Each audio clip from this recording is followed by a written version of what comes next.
Good afternoon Shreyansh, Bhushan, Ayush, अमन। आज हम लोग का 7th लेक्चर्स होगा।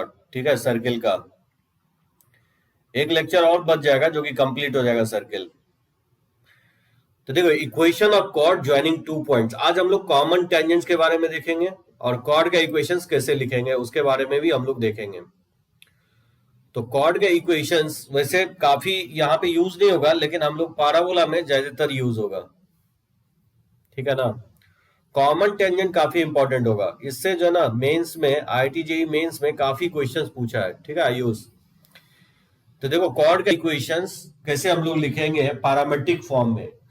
ये मैं इसलिए लिख रहा हूं जिससे कि आपको पैराबोला और हाइपरबोला में भी हम कॉर्ड का इक्वेशंस लिखेंगे पैरामेट्रिक फॉर्म में। तो थ्योरी को सिनोनिमस सिंक्रोनाइज करने के लिए मैं लिखा हूं।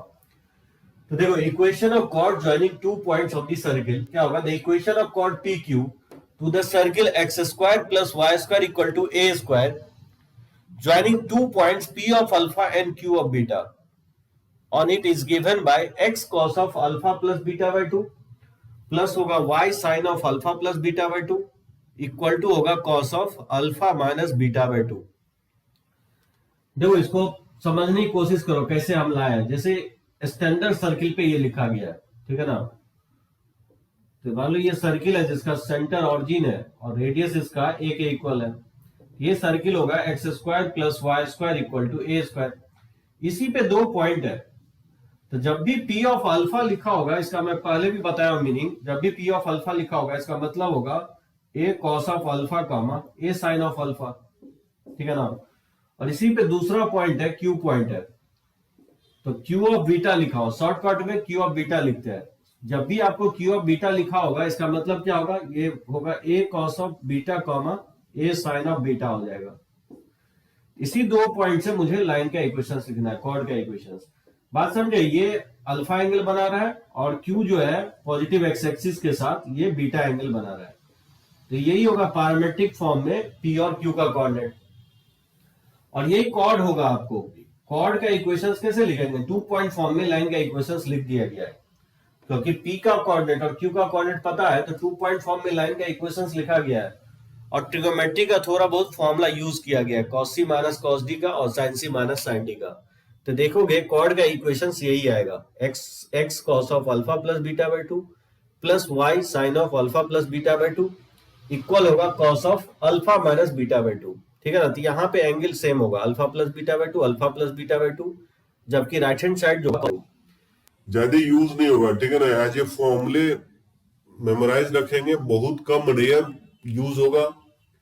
अगर होता भी है तो आपको ये फॉर्मूला जस्ट याद रखना है, बन जाएगा क्वेश्चन। तो जब भी मान लो कोई भी 2 पॉइंट दिया गया है स्टैंडर्ड सर्किल पे, जैसे पी ऑफ पाई बाय 4 लिखा होगा, क्यू पाई बाय 3 लिखा होता है, तो अल्फा पाई बाय 4 ले लेंगे और बीटा पाई बाय 3 इसमें पुट कर दोगे तो कॉर्ड का इक्वेशन आ जाएगा। इस कॉर्ड का इक्वेशन जनरली हम लोग स्टैंडर्ड सर्किल में ही लिखते हैं, और देख रहे हो स्टैंडर्ड सर्किल में ही इतना कॉम्प्लिकेटेड आ रहा है, तो जनरल सर्किल के रिस्पेक्ट में और भी कॉम्प्लिकेटेड आ जाएगा। तो उतना इंपॉर्टेंट नहीं है, जस्ट आप कॉर्ड का इक्वेशंस याद रखोगे। पैरामेट्रिक फॉर्म में ये होता है। कॉर्ड का इक्वेशंस मैं सर्किल पैराबोला में बताऊंगा, वो काफी इंपॉर्टेंट है। ठीक है। ये हो गया chord joining 2 points on the circle.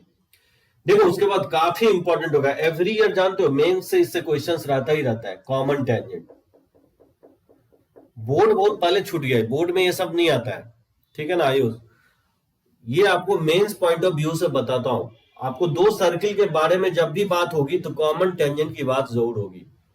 तो दो सर्किल्स यहां से मैं थ्योरी शुरू कर रहा हूं। दो सर्किल में हम लोग देखेंगे, आपको फैमिली ऑफ सर्किल है और कॉमन टेंजेंट है, ऑर्थोगोनलिटी ऑफ टू सर्किल, ये 3 पॉइंट आपका रह गया है।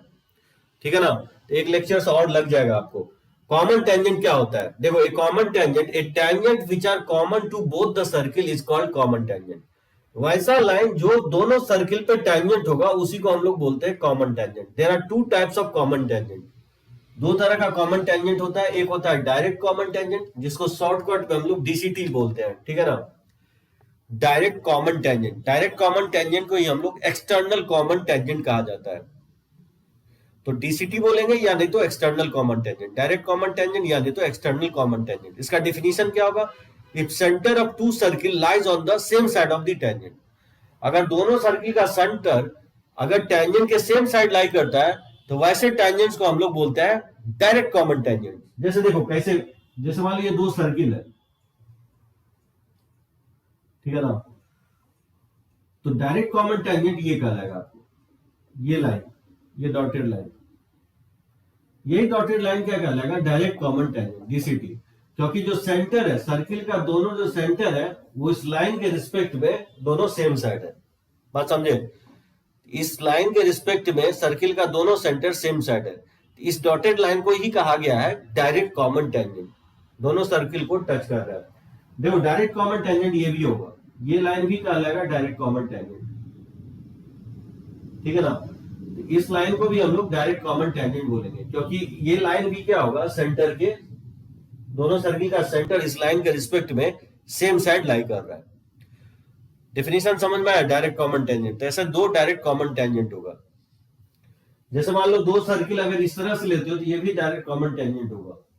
मान लो इस तरह से टच कर रहा होगा, और इस सर्किल का सेंटर C1 है, इंटरनली अगर टच कर रहा है, सॉरी, इंटरनली अगर टच कर रहा है इस तरह से, इस सर्किल का सेंटर C2 है, ये जो लाइन होगा इस लाइन को हम लोग डीसीटी बोलेंगे, डायरेक्ट कॉमन टेंजेंट बोलेंगे। मतलब एक सर्किल इंटरनली टच कर रहा हो दूसरे सर्किल को, तो जो टच करते हुए लाइन क्रॉस करेगा दोनों सर्किल को, उसी को हम लोग डायरेक्ट कॉमन टेंजेंट बोलेंगे। क्यों बोलेंगे, क्योंकि सर्किल का दोनों सेंटर इस लाइन के रिस्पेक्ट में सेम साइड में है। डिफिनीशन समझ में आया सभी को, what is direct common tangent. दोनों सर्किल, दो सर्किल के रिस्पेक्ट में हम लोग कॉमन टेंजेंट को डिफाइन करते हैं। दो टाइप का कॉमन टेंजेंट होता है, एक डायरेक्ट कॉमन टेंजेंट होता है और दूसरा होता है indirect common tangent. Direct common tangent को दूसरा नाम भी है, इसको एक्सटर्नल कॉमन टेंजेंट बोलते हैं।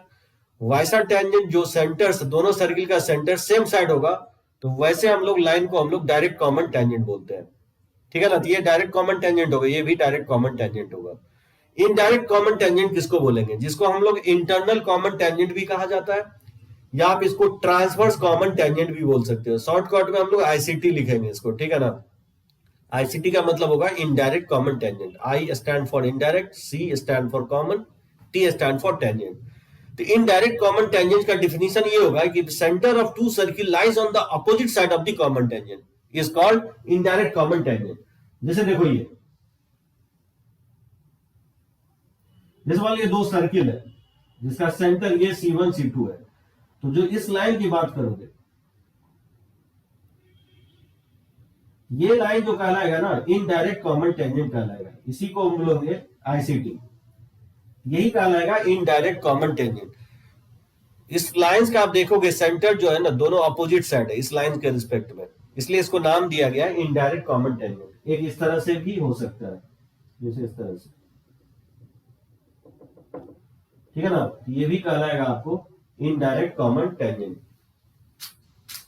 जैसे कुछ इस तरह से हो गया, मान लो एक्सटर्नली दो सर्किल टच कर रहा हो, तो ये जो टेंजेंट होगा, इस टेंजेंट को भी हम लोग क्या बोलेंगे, इनडायरेक्ट कॉमन टेंजेंट, आईसीटी। इसको भी हम लोग इनडायरेक्ट कॉमन टेंजेंट बोलेंगे, क्योंकि इस लाइन के रिस्पेक्ट में दोनों सर्किल का सेंटर अपोजिट साइड है। समझ में आया सभी को डिफिनीशन, डायरेक्ट कॉमन टेंजेंट और इनडायरेक्ट कॉमन टेंजेंट किसको कहते हैं। तो चलो एक मैं पिक लेता हूं और फिर मैं आगे बढ़ता हूं। नेक्स्ट स्लाइड काफी इंपॉर्टेंट होगा।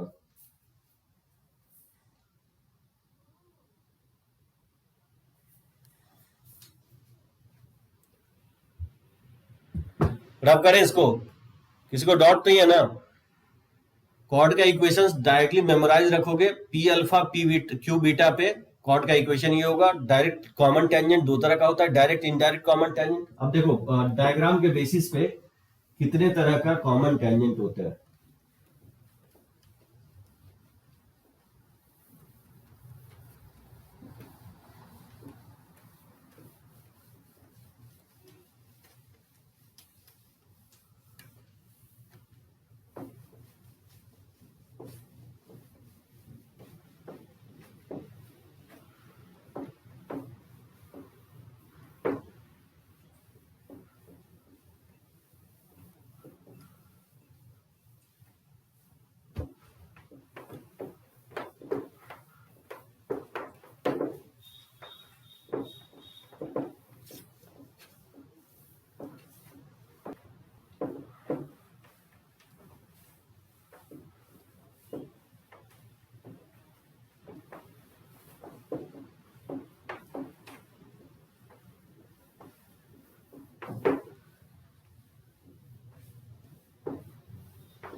फिर उसके बाद कॉमन टेंजेंट।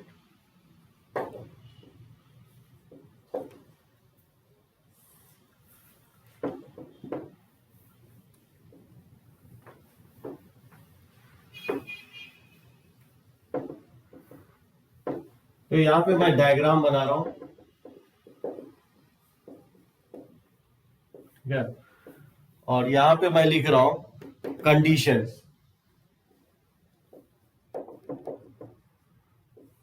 और यहां पे मैं लिख रहा हूं नंबर ऑफ कॉमन टेंजेंट, ठीक है, नंबर ऑफ कॉमन टेंजेंट, और यहां पे मैं रिमार्क्स लिख रहा हूं।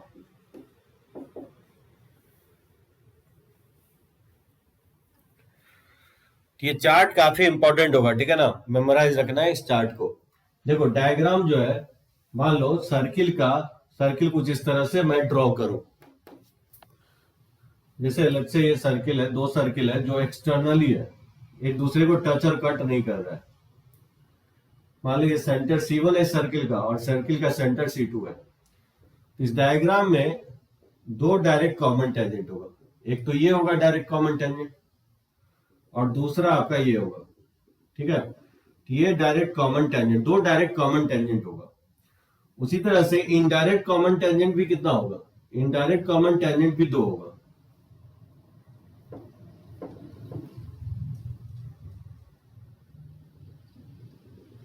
ये होगा एक, यानी तो ये हो सकता है,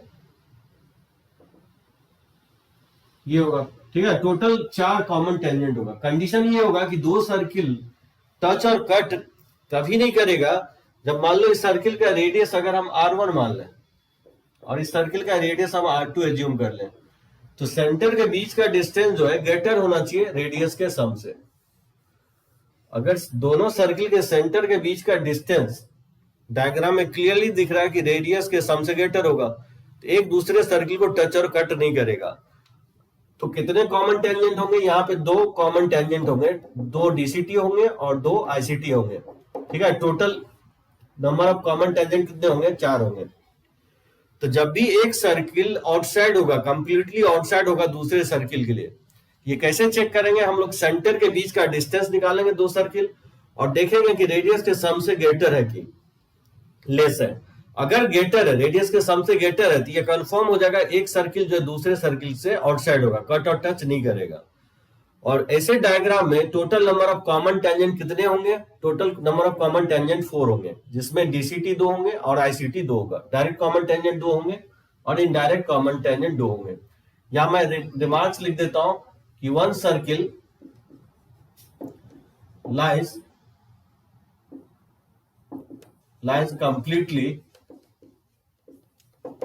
lies completely outside the other, ठीक है ना। ये रिमार्क हो गया आपका, one circle lies completely outside the other. तो जब भी एक सर्किल दूसरे सर्किल के बाहर होगा तो टोटल 4 कॉमन टेंजेंट होंगे, और वो कंफर्म कर करेगा, वो कंडीशन क्या होगा, सेंटर के बीच का distance that is C1 C2 greater होगा रेडियस के सम से। अच्छा, इस सर्किल को दोनों पास अगर लाओ, दोनों सर्किल को अगर थोड़ा सा पास लाओगे तो कुछ इस तरह का डायग्राम बनेगा, टच करेगा, दोनों सर्किल आपस में टच कर सकता है। ये C1 हो गया और ये C2 हो गया। बताओ, अगर टच करेगा तो रेडियस यहाँ ये R1 है और ये R2 है, तो रिमार्क्स क्या होगा, अगर टच तभी करेगा एक्सटर्नली जब सेंटर के बीच का डिस्टेंस रेडियस के सम के इक्वल होना चाहिए, नहीं होगा। अगर सेंटर के बीच का डिस्टेंस रेडियस के सम के अगर इक्वल हो जाए तो एक सर्किल दूसरे को टच करेगा एक्सटर्नली, तो उस केस में जो है ना, दो आपको डायरेक्ट कॉमन टेंजेंट आएगा, जैसे ये दोनों कहलाएगा डायरेक्ट कॉमन टेंजेंट, और एक टेंजेंट ये भी होगा जिसको हम लोग क्या बोलेंगे, इनडायरेक्ट कॉमन टेंजेंट। तो इस लाइन के रिस्पेक्ट में सेंटर अपोजिट साइड है, तो आप बोल सकते हैं इसमें डायरेक्ट कॉमन टेंजेंट कितना आएगा, 2 आएगा, और इनडायरेक्ट कॉमन टेंजेंट कितने आएंगे, 1 आएंगे। टोटल कितने टेंजेंट आएंगे, 3 आएंगे, ठीक है। और रिमार्क्स क्या लिखोगे, ये सर्किल दोनों जो है एक्सटर्नली टच करेगा। So both two circles touch each other touch each other externally, ठीक है, touch each other externally. So ये दोनों टेंजेंट जो होगा डायरेक्ट होगा और ये टेंजेंट जो होगा इनडायरेक्ट होगा। यानी अगर एक्सटर्नली दोनों सर्किल अगर टच करता है तो ये कंफर्म कौन करेगा? जब सेंटर के बीच का डिस्टेंस रेडियस के सम के इक्वल होगा। अगर सेंटर के बीच का डिस्टेंस अगर रेडियस के सम के इक्वल है तो दोनों सर्किल एक्सटर्नली टच करेगा। उस केस में टोटल नंबर ऑफ टेंजेंट 3 आएगा, ठीक है, जिसमें 2 डायरेक्ट होगा और एक इनडायरेक्ट होगा। अच्छा, दोनों सर्किल को और थोड़ा पास लिया तो फिर क्या होगा? दोनों सर्किल आपस में कट करने लगेगा। इस तरह से कट कर सकता है। ये सेंटर मान लो C1 है, C2 है, तो इसका रेडियस लेट से R1 है और लेट से सर्किल का रेडियस R है।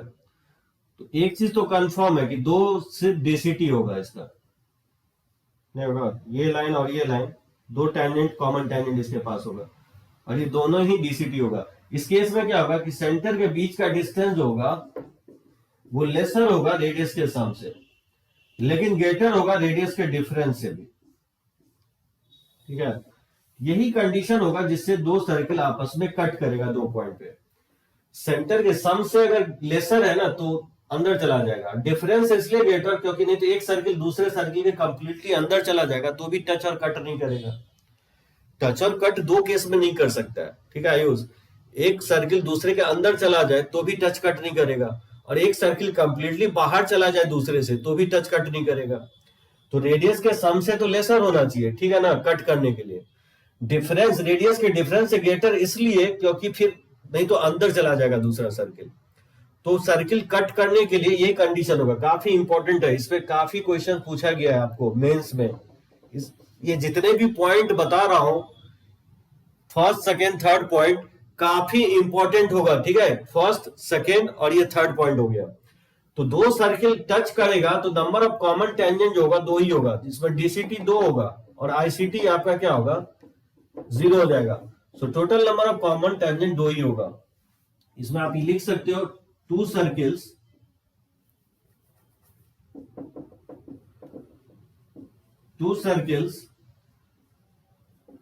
cut each other at two distinct point।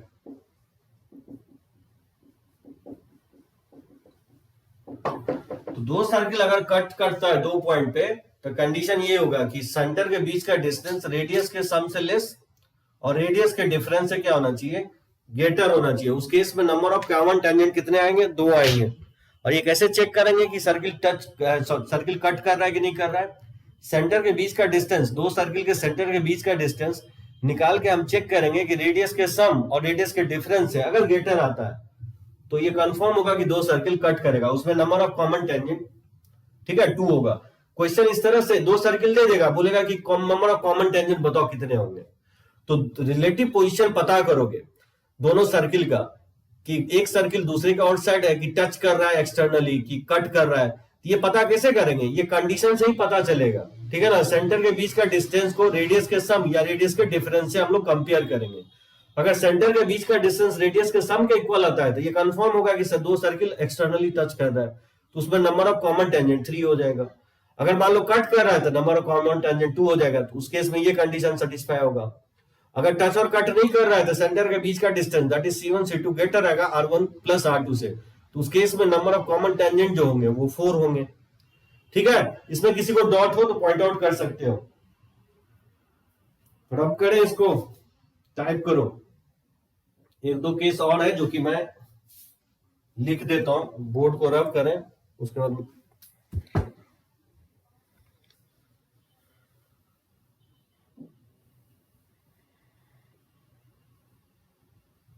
ठीक है, कोई प्रॉब्लम नहीं है इसमें, किसी को डाउट तो नहीं है ना? एक बार टाइप कर दो सभी लोग।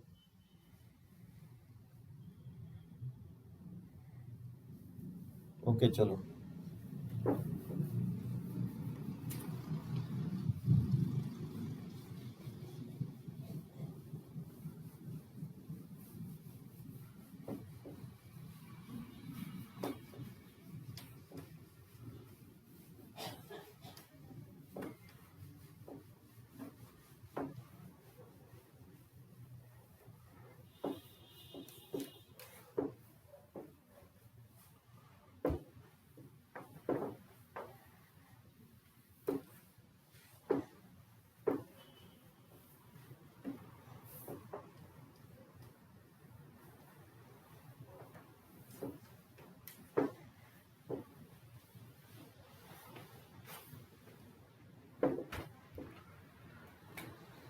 तो देखो फोर्थ पॉइंट, और सर्किल को अगर पास लाओगे तो हो सकता है कि इंटरनली टच कर दे।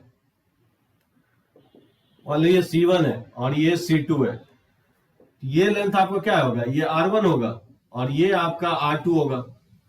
तो बताओ इंटरनली टच कब करेगा? दोनों सर्किल इंटरनली टच तभी करेगा जब रेडियस के डिफरेंस के इक्वल होगा। जिस सेंटर के बीच का distance that is C1 C2, R1 में से अगर R2 को सब्ट्रैक्ट कर देते C1 C2 के इक्वल आ जाएगा। तो अगर ये कंडीशन अगर सेटिस्फाई होगा तो दो सर्किल क्या होगा, इंटरनली टच करेगा। तो उस केस में एक ही टेंजेंट आएगा, ये होगा, एक ही कॉमन टेंजेंट आएगा।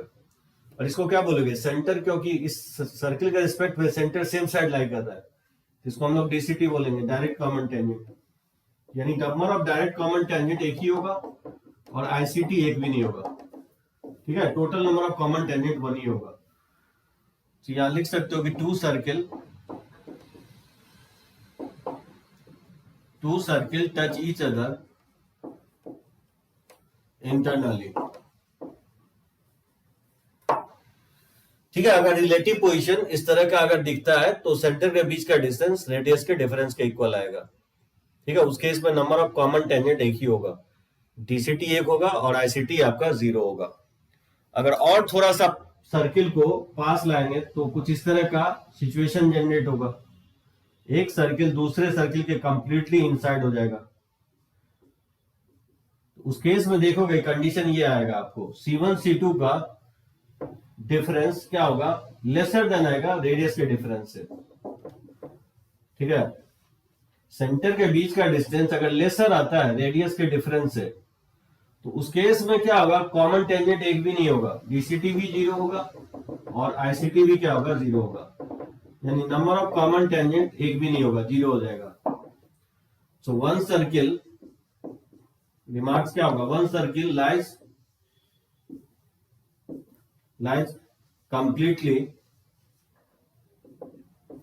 completely inside the other। यही रिलेटिव पोजीशन 5 तरह का होगा। ठीक है ना, एक सर्किल अगर दूसरे सर्किल के बाहर है तो सेंटर के बीच का डिस्टेंस C1 C2 जो है रेडियस के सम के इक्वल होगा, R1 प्लस R2 के इक्वल होगा। उस केस में 4 कॉमन टेंजेंट होंगे जिसमें 2 डायरेक्ट होगा 2 इनडायरेक्ट होगा। फिर दूसरा केस बताया हूं कि अगर एक्सटर्नली टच करता है तो उस केस में 3 कॉमन टेंजेंट होंगे जिसमें 2 डायरेक्ट होगा और 1 इनडायरेक्ट होगा। उसके लिए कंडीशंस क्या होगा कि सेंटर के बीच का डिस्टेंस ग्रेटर होगा R1 प्लस R2 से। एक सर्किल अगर दूसरे के आउटसाइड है तो एक्सटर्नली टच अगर कर रहा है तो सेंटर के बीच का डिस्टेंस रेडियस के सम के इक्वल होगा। उस केस में 3 कॉमन टेंजेंट होंगे, 2 डायरेक्ट होंगे और 1 इनडायरेक्ट। अगर और थोड़ा सा पास लाओगे तो कट कर देगा 2 सर्किल। अगर 2 सर्किल कट करता है तो क्या कंडीशन होगा, सेंटर के बीच का distance that is C1 C2 जो होगा रेडियस के सम से लेसर होगा, R1 प्लस R2 से लेस होगा और R1 माइनस R2 के डिफरेंस के मॉड से ग्रेटर होगा। उस केस में एक सर्किल दूसरे सर्किल को कट करेगा तो उसमें नंबर ऑफ कॉमन टेंजेंट जो होंगे 2 होंगे। ठीक है, और वो दोनों कॉमन टेंजेंट क्या होंगे, डायरेक्ट कॉमन टेंजेंट होंगे, इनडायरेक्ट कॉमन टेंजेंट नहीं होगा उस केस में। ठीक है, और अगर पास लाते हो तो ये चौथा केस हो जाएगा, जब इंटरनली टच करेगा। तो इंटरनली टच तभी करेगा जब सेंटर के बीच का डिस्टेंस रेडियस के डिफरेंस के इक्वल होगा। इसमें total number of common tangent 1 होंगे और उसमें डीसीटी 1 होगा, आईसीटी नहीं होगा। और मान लो और थोड़ा सा पास लाओगे तो कट और टच नहीं करेगा, एक सर्किल दूसरे सर्किल के कंप्लीटली इनसाइड हो जाएगा। यानी C1 C2 सेंटर के बीच का डिस्टेंस देखोगे उस केस में रेडियस के डिफरेंस के मॉड के इक्वल आएगा और उस केस में नंबर ऑफ कॉमन टेंजेंट एक भी नहीं होगा। ये टोटल 5 रिलेटिव पोजीशंस होगा। इसमें किसी को डाउट हो तो पॉइंट आउट कर सकते हो।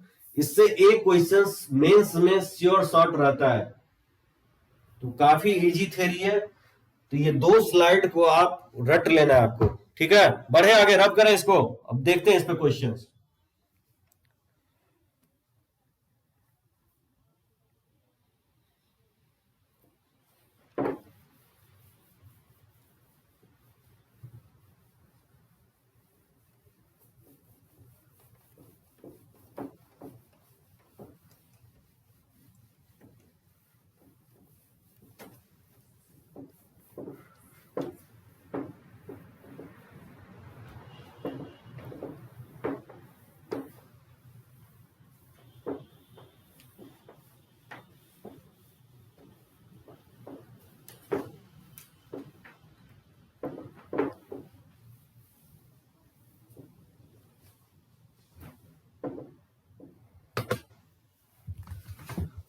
चलो देखते हैं क्वेश्चंस इस पे।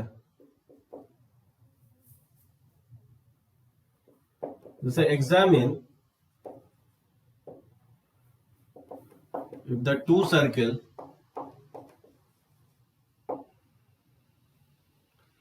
x square plus y square minus 2x minus 4y equal to 0 and x square plus y square minus 8y minus 4 equal to 0 touch each other externally or internally। कौन बताएगा? दो circle, examine if the two circle x square plus y square minus 2x minus 4y equal to 0 and x square plus y square minus 8y minus 4 equal to 0 touch each other externally और internally. मुझे पता करना है कि ये दोनों circle externally touch कर रहा है कि इंटरनली टच कर रहा है। तो सबसे पहले क्या करोगे, फर्स्ट सर्किल का सेंटर निकालोगे। फर्स्ट सर्किल का सेंटर 1,2 और फर्स्ट सर्किल का रेडियस होगा under root of ji square plus F square minus c, √5 आएगा। सिमिलरली उसी तरह से सेकेंड सर्किल का सेंटर निकालोगे तो 0,4 आएगा, ठीक है ना। और इसका जो रेडियस निकालोगे तो under root of ji square plus F square minus c, ये हो जाएगा √20, जिसको लिख सकते हैं 2√5। अब यहाँ पे देख सकते हो सेंटर के बीच का डिस्टेंस निकालोगे तो क्या होगा, सेंटर के बीच का डिस्टेंस अगर निकालोगे तो 1 माइनस 0 का होल स्क्वायर और प्लस हो जाएगा 2 माइनस 4 का होल स्क्वायर, तो ये 1 प्लस 4 हो जाएगा, दैट इज √5। अब यहां देख सकते हो कि C1 C2 जो है ना, ये किसके इक्वल आ रहा है, रेडियस के डिफरेंस के इक्वल आ रहा है, यानी R1 माइनस R2 के इक्वल आ रहा है। R2 में से R1 अगर सब्ट्रैक्ट कर देंगे तो इसके इक्वल आ रहा है। और ये कंडीशन होता है कि two circle touch each other, ठीक है, इंटरनली हो जाएगा क्योंकि रेडियस के डिफरेंस के इक्वल आ रहा है। समझे सभी लोग, समझ में आया ये क्वेश्चन? तो नंबर ऑफ कॉमन टेंजेंट भी पूछ देगा तो कितना होगा, कौन बताएगा मुझे? इसमें total number of common tangent कितने होंगे?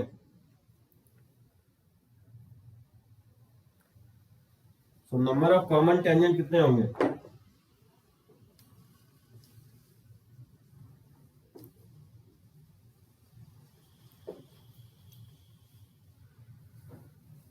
आयुष एक्सटर्नल नहीं है, इंटरनल है, इंटरनली टच कर रहा है। एक्सटर्नल में बताया 3 कॉमन टेंजेंट होता है, तो ये दोनों सर्किल इंटरनली टच कर रहा है।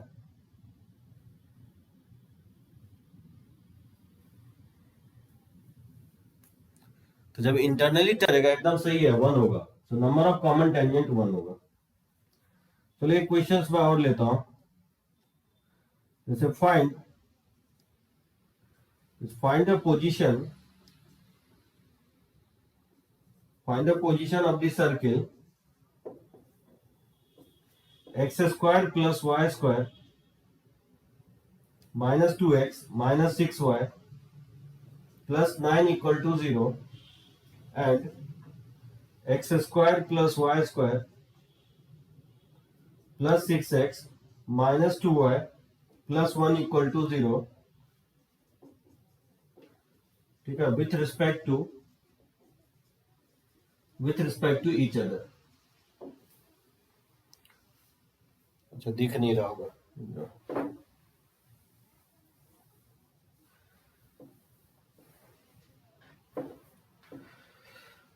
ठीक है, x square plus y square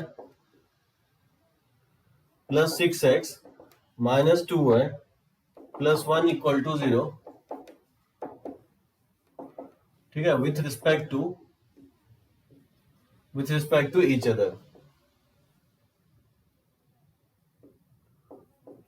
also find number of common tangent,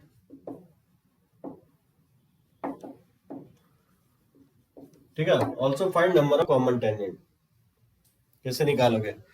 बोल रहा है कि find the position of circle x square plus y square minus 2x minus 6y plus 9 equal to 0 and x square plus y square plus 6x minus 2y plus 1 equal to 0 with respect to each other. Also find the number of common tangents.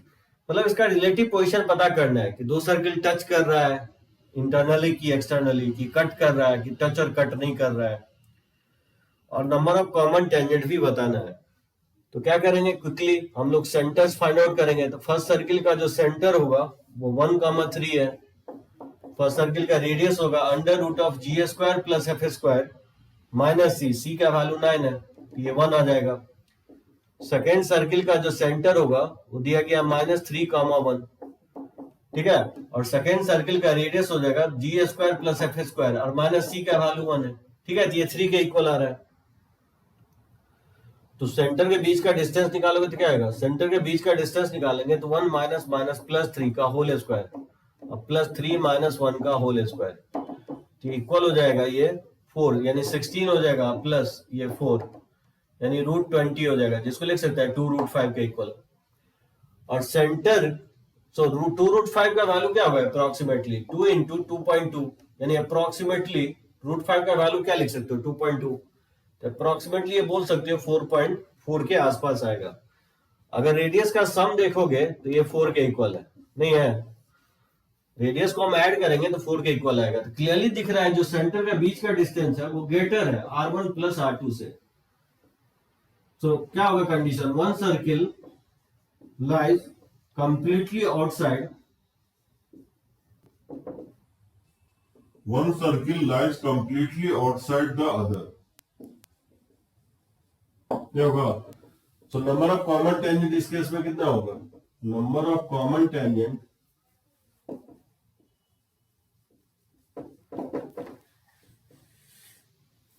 Four होगा, एकदम correct है. So number of common tangent 4 हो जाएगा. तो चलो एक last question इस पे ले रहा हूं मैं, इसको बना के दिखाओ क्या होगा. जैसे two circle, two circles x minus 1 का होल स्क्वायर और प्लस y माइनस 3 का whole square equal to r square and x square plus y square minus 8x plus 2y plus 8 equal to 0 intersect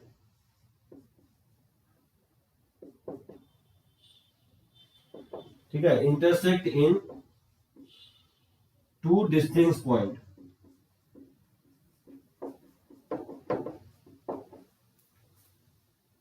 then prove that, मैं answer भी लिख ही देता हूं. Then prove that r का value दिखाना है कि 2 से लेकर के 8 के बीच में. ये ऑप्शन में लिखा रहेगा आपको, ठीक है ना. जिसको मैं प्रूव दैट लिख रहा हूं वो एबीसीडी ऑप्शन बना सकता है. तो बोल रहा है दो सर्किल दिया गया, वो इंटरसेक्ट कर रहा है 2 पॉइंट पे. तो बोल रहा है तभी होगा जब रेडियस जो है फर्स्ट सर्किल का रेडियस जब 2 से 8 के बीच में वैरी करेगा. ये प्रूफ करना है. चलो इसका मैं पिक ले लेता हूं और बढ़ते हैं आगे.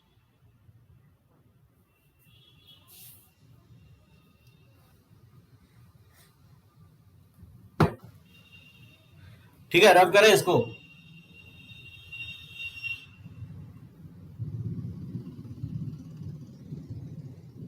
ओके चलो.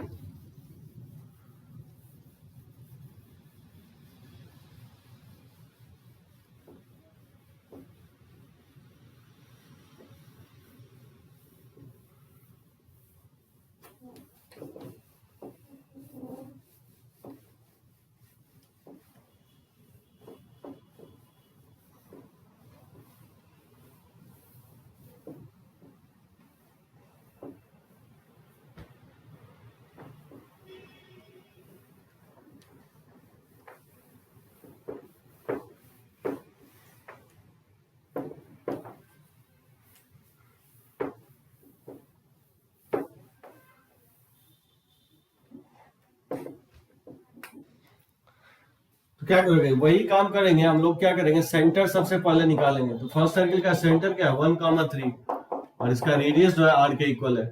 सेकेंड सर्किल का सेंटर है 4 कामा -1 हो जाएगा, और सेकंड सर्किल रेडियस होगा under root of ji square plus F square, और सी का वैल्यू 8 है। ठीक है, तो ये वैल्यू 78 रूट 9 3 हो जाएगा।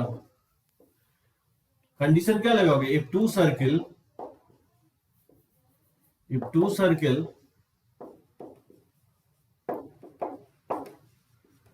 intersect at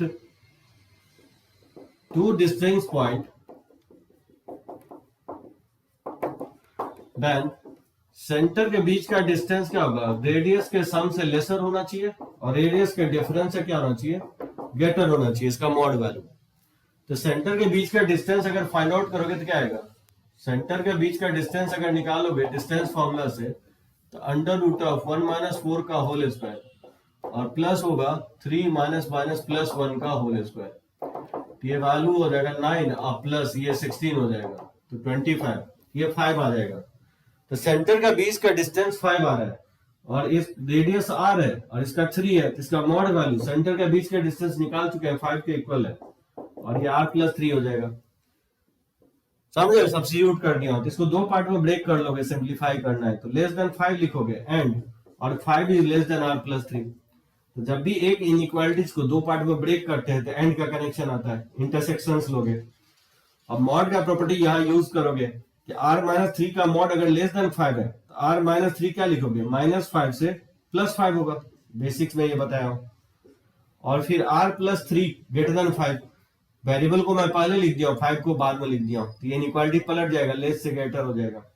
इसमें क्या करोगे? 3 ऐड कर दोगे, इसमें 3 ऐड करेंगे तो -5 + 3 क्या हो जाएगा? -2 हो जाएगा, और 3 + 5 8 हो जाएगा, और 3 को राइट साइड ले जाओगे तो r greater than equal to 2 होगा। तो इस दोनों का क्या करना है? इंटरसेक्शंस लेना है। तो बताओ, फर्स्ट बोल रहा है कि -2 से 8 लेने के लिए, और सेकंड कह रहा है कि 2 से ग्रेटर लो, तो दोनों का इंटरसेक्शंस क्या आएगा? 2 से लेकर के 8 आएगा, यानी r वैरी कहां से कहां तक? 2 से 8 तक। सो 2 से 8 तक वैरी करेगा, तो उस केस में दोनों सर्किल आपस में कट करेगा 2 पॉइंट पे। समझे सभी लोग? ठीक है ना? कोई प्रॉब्लम तो नहीं है ना?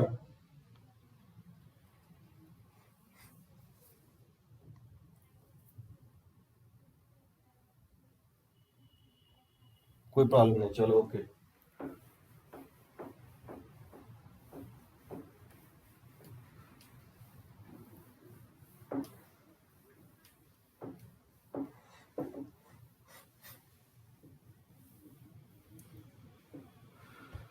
चलो, एक पॉइंट है जो कि नोट करके मैं लिख देता हूं, डायरेक्ट कॉमन टेंजेंट के रिस्पेक्ट में।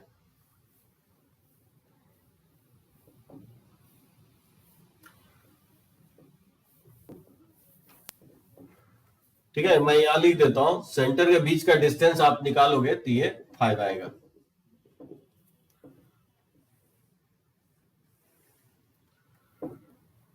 देखो उसमें डायरेक्ट कॉमन टेंजेंट,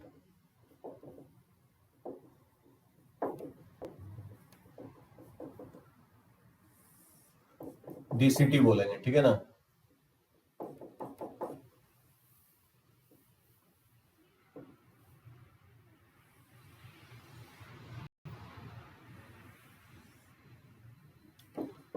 ये मान लो 2 सर्किल है, और ये आपका कहलाएगा direct common tangent.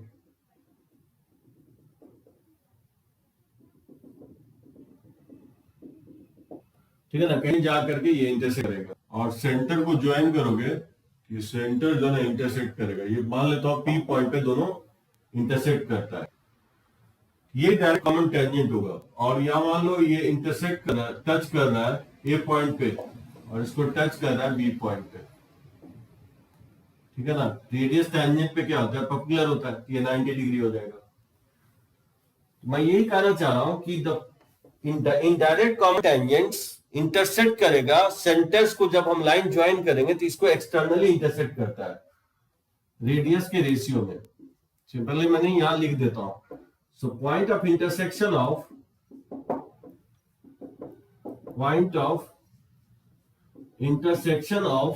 Direct common tangent,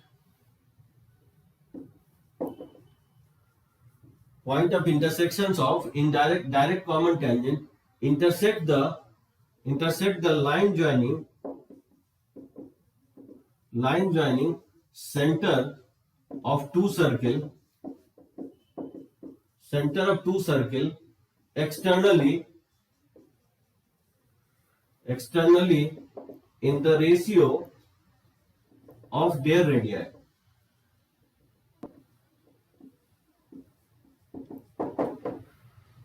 मैं ये कहना चाह रहा हूं कि that is point P divides C1 C2 externally in the ratio R1 is to R2. ठीक है, हम ये कहना चाह रहे हैं कि PC1 by PC2 ये रेशियो जो होगा R1 by R2 आएगा। अब बोलोगे कि ये कैसे आए, ये टू सिमिलर ट्रायंगल से निकाला हूं। PBC2 ये एक सिमिलर ट्रायंगल होगा, इसी तरह से PAC1 एक दूसरा सिमिलर ट्रायंगल होगा।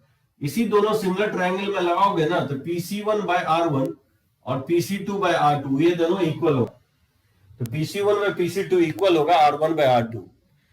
तो ध्यान रखना है, जब भी डायरेक्ट कॉमन टेंजेंट जहां पे जाके मीट करेगा, वो मीट कहां करेगा, जब C1 C2 को ज्वाइन करेंगे तो C1 C2 लाइन को एक्सटर्नली मीट करेगा, किस रेशियो में, R1 is to R2 ratio में। अब आप बोलोगे कि ये क्यों लिख रहे हो, क्या जरूरत है इसकी लिखाने की।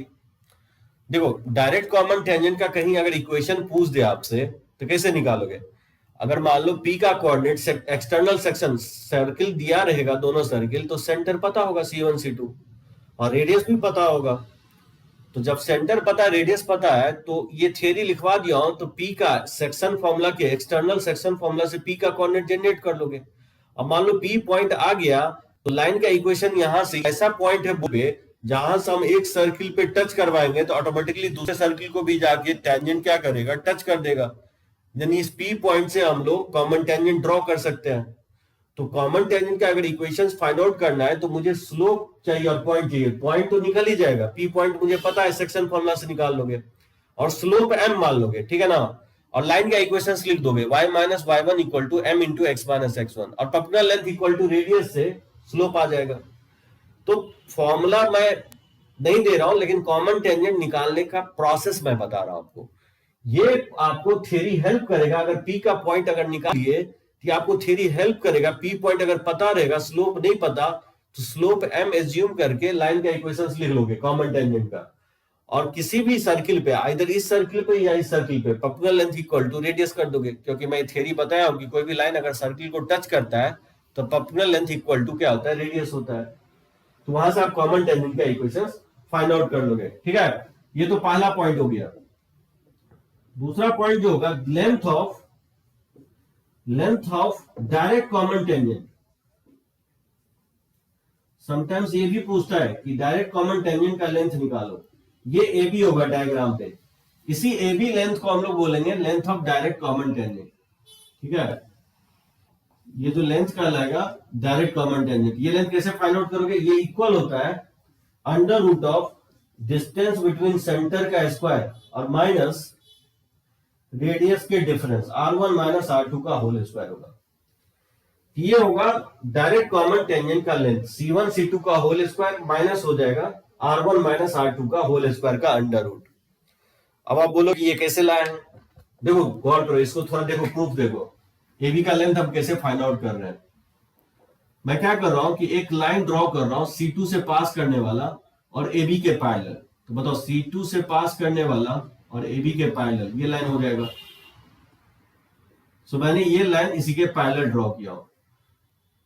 तो बताओ, ये लेंथ अगर R2 है तो ये भी लेंथ क्या होगा, R2 ही होगा। ये लेंथ R2 हो जाएगा और ये टोटल लेंथ R1 है, तो ये लेंथ कितना हो जाएगा, ये लेंथ आपका कहलाएगा, ये लेंथ आपका हो जाएगा R1 माइनस R2 हो जाएगा। बात समझे।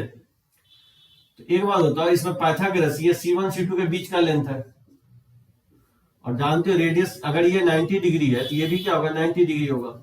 ये लेंथ अगर फाइंड आउट करना है पाइथागोरस से तो नहीं लिख सकते हैं C1 C2 का whole square minus R1 minus R2 का होल स्क्वायर। बात समझे। AB का लेंथ इसी का इक्वल होगा और ये लेंथ अगर फाइंड आउट करना है तो इसमें मैं पाइथागोरस लगा दिया हूं। C1 C2 का होल स्क्वायर और माइनस हो जाएगा R1 माइनस R2 का होल स्क्वायर का अंडर रूट, क्योंकि ये R1 है और ये R2 है, ये भी R2 होगा, तो ये लेंथ क्या हो जाएगा, R1 में से R2 को सब्ट्रैक्ट कर दोगे तो R1 माइनस R2 आ जाएगा। डिस्टेंस जो है डायरेक्ट कॉमन टेंजेंट जो होगा वो C1 C2 का whole square minus R1 minus R2 का होल स्क्वायर हो जाएगा। और जो डायरेक्ट कॉमन टेंजेंट है एक्सटर्नली डिवाइड करेगा सेंटर्स को, एक्सटर्नली डिवाइड करेगा R1:R2 रेशियो में। आयुष, भूषण, समझे? ये हो गया theory related to direct common tangent.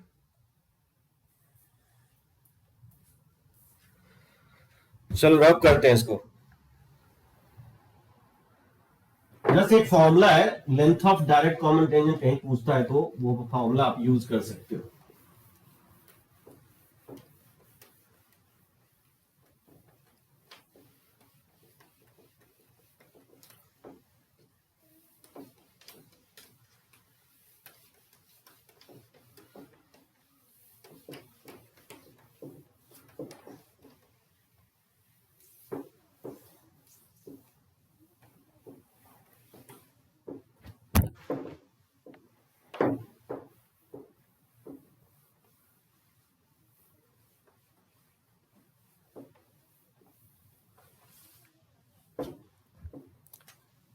देखो उसके बाद indirect common tangent,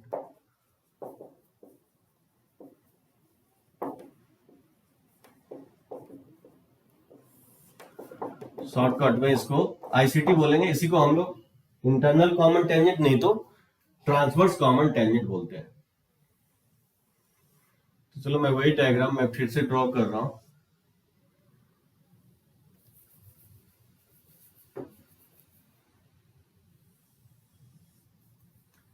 let's say ये C1 है और ये सर्किल का सेंटर C2 है, लेट्स से ये इनडायरेक्ट कॉमन टेंजेंट है।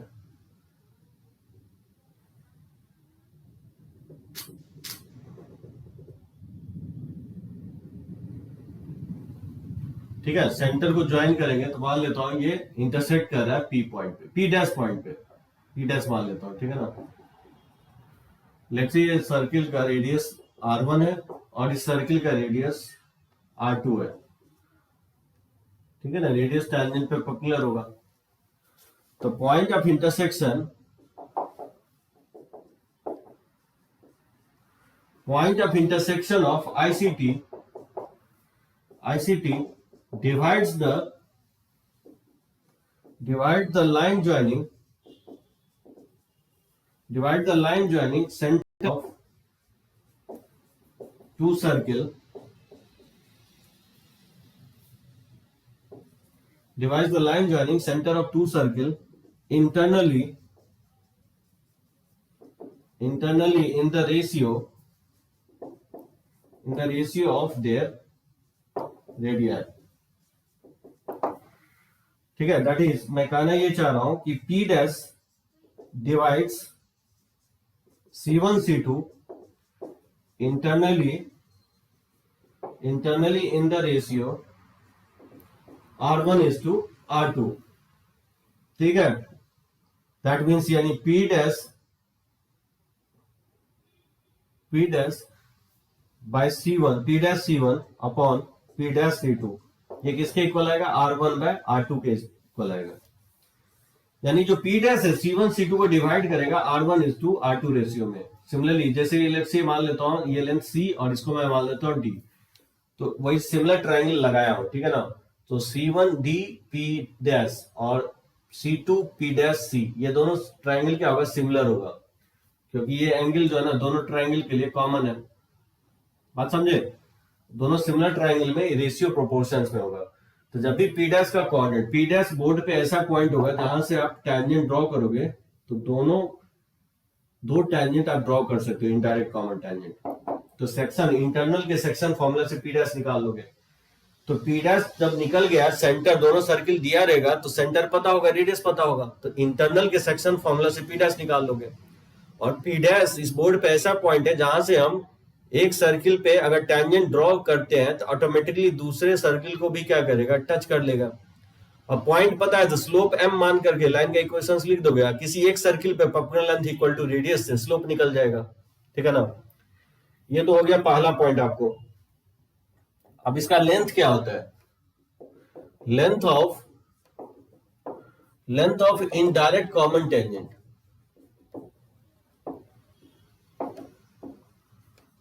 Length of indirect common tangent that is length CD जो होता है ये अंडर रूट होता है C1 C2 का होल स्क्वायर और माइनस R1 प्लस R2 का होल स्क्वायर होता है। वहां पे रेडियस का डिफरेंस का होल स्क्वायर था, यहाँ पे रेडियस के सम का होल स्क्वायर होगा। अब ये बोलोगे कि आप लिख कैसे रहे हो, देखो इसका प्रूफ देखो आप कैसे मैं लिख रहा हूं। जैसे मान लो कि C1 से पास करने वाला एक लाइन और CD के पैरेलल एक लाइन ड्रॉ कर दो, ये लाइन होगा, ये लाइन ड्रॉ कर सकते हो, ठीक है। इसको एक्सटेंड कर देता हूं, तो CD लाइन के पैरेलल C1 से पास करने वाला और CD लाइन के पैरेलल एक लाइन ड्रॉ किया होता है। अगर ये 90 डिग्री है तो ये भी 90 डिग्री होगा। अब इस ट्राइंगल में देखो, अगर ये R1 है, ये लेंथ R1 है, तो ये भी लेंथ क्या होगा, ये भी लेंथ R1 ही होगा। ये लेंथ R1 है, ये R2 है। इस ट्राइंगल में कंसीडर करो, इन ट्राइंगल इस पॉइंट को कुछ नाम दे देता हूं, इन ट्राइंगल C1 C2 और लेट्स से इसको मैं Q मान लेता हूं, ठीक है ना, Q। तो नहीं हो जाएगा, इसमें पाइथागोरस लगाएंगे तो क्या होगा, पाइथागोरस अगर हम अप्लाई करते हैं तो नहीं लिख सकता हूं, ये जो C1Q होगा होल स्क्वायर ये इक्वल टू हो जाएगा C1Q का होल स्क्वायर, अब प्लस हो जाएगा R1 प्लस R2 का होल स्क्वायर इक्वल टू हो जाएगा C1 C2 का होल स्क्वायर। समझे, इस ट्राइंगल में, इस राइट एंगल ट्राइंगल में पाइथागोरस अप्लाई किया हूं, तो C1Q का होल स्क्वायर अब प्लस हो जाएगा R1 प्लस R2 का होल स्क्वायर और ये हाइपोटेनस होगा, इक्वल होगा C1 C2 का होल स्क्वायर। यहां से C1Q आप निकाल लोगे होल स्क्वायर, ये इक्वल होगा C1 C2 का whole square minus R1 plus R2 का होल स्क्वायर। यहां से C1Q निकालोगे जो कि ऑब्वियसली C1Q किसके इक्वल होगा, C1Q आप बोल सकते हो CD लेंथ के इक्वल होगा, तो ये अंडर रूट हो जाएगा C1 C2 का whole square minus R1 plus R2 का होल स्क्वायर।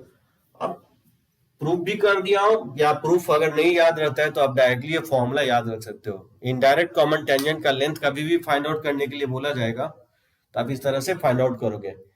एक बात बताओ, डायरेक्ट बड़ा होगा कि indirect length, direct common tangent बड़ा होगा कि इनडायरेक्ट कॉमन टेंजेंट बड़ा होगा, थोड़ा सोचो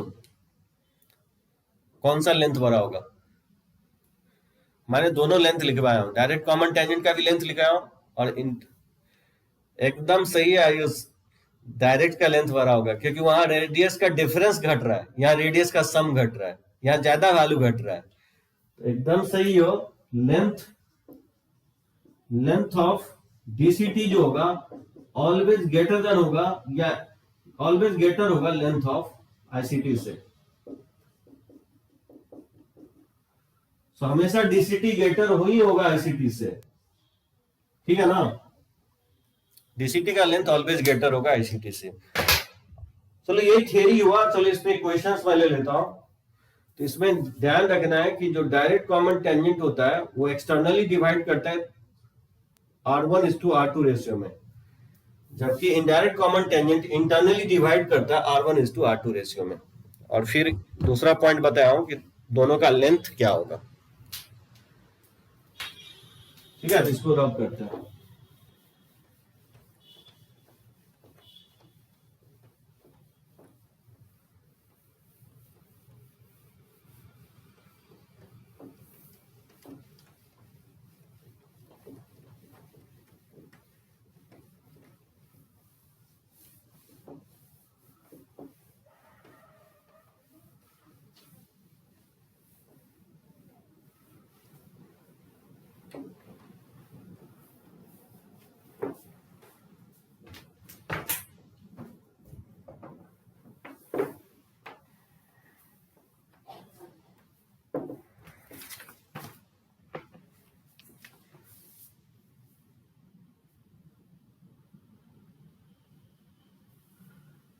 देखो, find the equation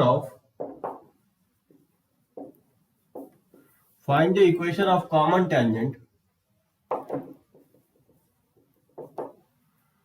Find the equation of common tangent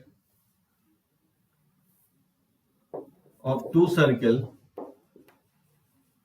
x square plus y square minus 2x minus 6y plus 9 equal to 0 and x square plus y square plus 6x minus 2y plus 1 equal to 0. Also find its length. ठीक है, इसका length भी find out करना है. ICT और DCT जो भी आएगा इसका लेंथ भी फाइंड आउट करना है. अब देखो कॉमन टेंजेंट्स का इक्वेशंस लिखने का तरीका, मैं जस्ट एक क्वेश्चंस ले रहा हूं, एक क्वेश्चन सफिशिएंट होगा, सिर्फ सर्किल का इक्वेशन चेंज करेगा, प्रोसेस वही रहने वाला है. अब आप देखो सबसे पहले आप क्या करोगे कि कितना कॉमन टेंजेंट होगा वो डिसाइड करने की कोशिश करोगे. तो पहला सर्किल का होती है 1,3 हो जाए और इसका root of d square plus F square और माइनस सी. तो फर्स्ट सर्किल का रेडियस 1 आएगा.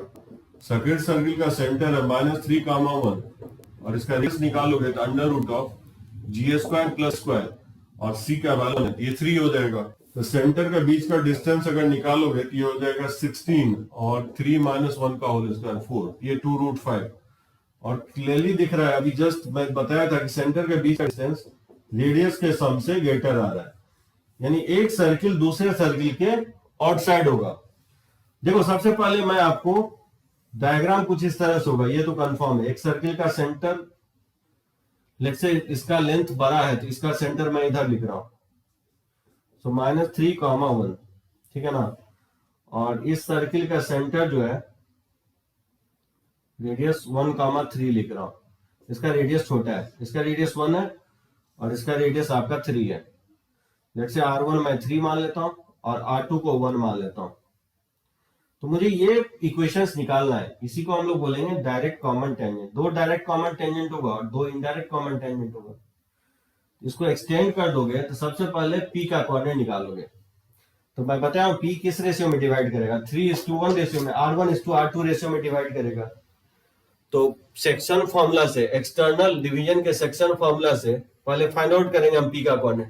तो बताओ P का कोऑर्डिनेट क्या होगा, 3 टाइम्स ऑफ 1 और माइनस हो जाएगा 1 टाइम्स ऑफ -3 अपॉन हो जाएगा 3 - 1, ठीक है ना. उसी तरह से 3 टाइम्स ऑफ 3 और माइनस हो जाएगा 1 टाइम्स ऑफ 1 अपॉन 3 - 1. ये होगा एक्सटर्नल सेक्शन फॉर्मूला से. तो 3 - प्लस 6/2, तो ये 3 हो जाएगा और 9 - 1 8/2 यानी 4 हो जाएगा. तो P का कोऑर्डिनेट आ गया मेरे को 3,4.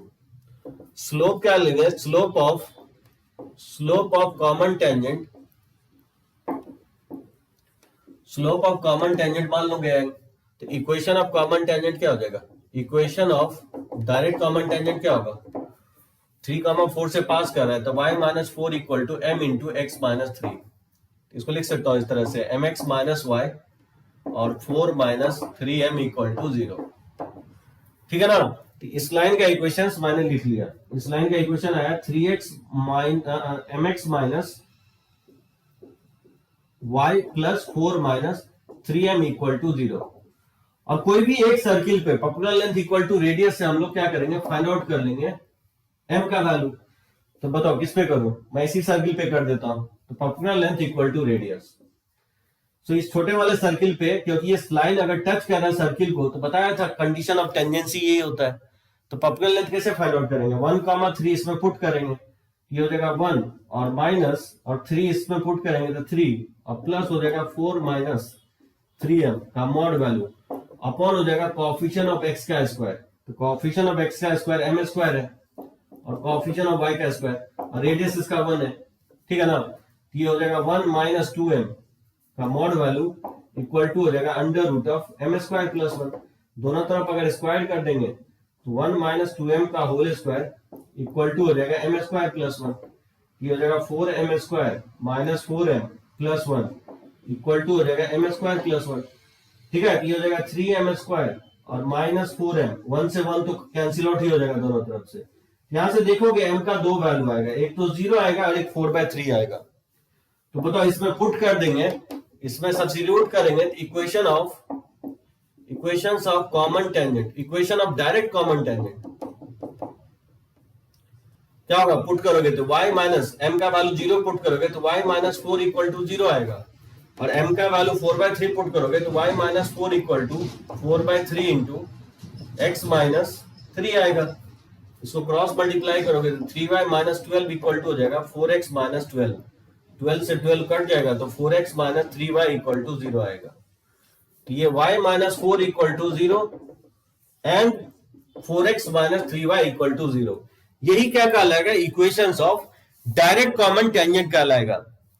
समझे? इनडायरेक्ट कॉमन टेंजेंट निकाल लोगे इस तरह से। इनडायरेक्ट कॉमन टेंजेंट क्या होगा? इंटरनली डिवाइड करेगा इसको, तो मान लो तो ये p डैश निकल जाएगा इंटरनल सेक्शन फॉर्मूला से, और स्लोप m मान करके particular length equal to radius से स्लोप आ जाएगा। तो उस तरह से इनडायरेक्ट भी निकाल सकते हो। अगर बोलता है इसका लेंथ निकालो तो length of direct common tangent क्या हो जाएगा? Length of direct common tangent हो जाएगा under root of c1 c2 का होल स्क्वायर और रेडियस के डिफरेंस का होल स्क्वायर, ठीक है ना। तो सेंटर के बीच का डिस्टेंस निकला है 2√5 का होल स्क्वायर 20 हो जाएगा, और सेंटर के बीच का डिस्टेंस क्या होगा? 2 यानी 4 हो जाएगा। ये आपको 16 यानी 4 हो जाएगा। उसी तरह से आप फाइंड आउट करना चाहते हो तो लेंथ ऑफ आईसीटी भी निकाल सकते हो। तो लेंथ ऑफ आईसीटी क्या होगा? ये हो जाएगा c1 c2 का होल स्क्वायर और माइनस हो जाएगा r1 प्लस r2 का होल स्क्वायर, ठीक है ना। तो सेंटर के बीच का डिस्टेंस 20 है और माइनस, और रेडियस के सम क्या होगा? 4 का 16, ये वैल्यू जो आएगा 2 के इक्वल आएगा। यानी लेंथ ऑफ जो है आईसीटी आएगा 2 के इक्वल और लेंथ ऑफ जो डीसीटी आएगा 4 आएगा। डायरेक्टली फॉर्मूला बेस्ड है, पुट कर दोगे तो आ जाएगा। समझे सभी लोग कैसे हम लोग डायरेक्ट कॉमन टेंजेंट और indirect common tangent find out करेंगे? अभी जस्ट मैं आपको direct common tangent find out करना निकाल के बताया हूं। उसी तरह इंटरनल सेक्शन फॉर्मूला से p डैश निकाल लोगे, क्योंकि इसको r1 और पॉइंट आ जाएगा, स्लोप m एज्यूम कर लोगे और इस प्रोसेस को फिर से दोहराओगे तो वहां से फिर 2 इनडायरेक्ट कॉमन टेंजेंट आएगा। तो ये टोटल 4 कॉमन टेंजेंट निकल जाएगा, 2 डायरेक्ट 2 इनडायरेक्ट, ठीक है। तो चलो मैं इसका पिक ले लेता हूं और बढ़ते हैं आगे।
तो कॉमन टेंजेंट से रिलेटेड यही क्वेश्चंस होगा। एक देखो पॉइंट ऑर्थोगोनलिटी ऑफ 2 सर्कल्स, ये भी काफी इंपॉर्टेंट होगा।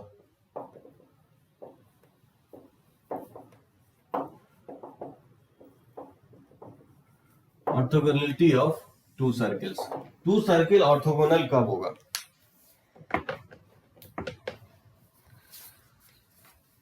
तो ऑर्थोगोनलिटी का मतलब होता है जब 2 सर्किल आपस में जो ना 90 डिग्री पे इंटरसेक्ट करता है तो हम लोग बोलते हैं कि 2 सर्किल ऑर्थोगोनल होगा। देखो इसका definition, 2 circles S1 equal to 0 and S2 equal to 0 are said to be orthogonal,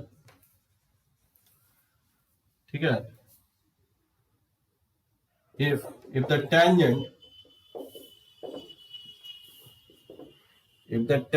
at their point of intersection, if the tangents at their point of intersection include include A right angle.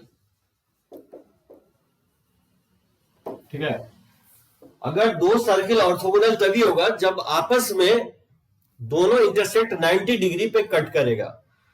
और दो curve अगर cut करता है 90 degree पे, मतलब दोनों जहां पे कट कर रहा है वहां पे टेंजेंट ड्रॉ करे, उसके बीच का एंगल अगर 90 डिग्री आता है तो हम लोग बोलेंगे कि दो सर्किल क्या होगा, ऑर्थोगोनल होगा।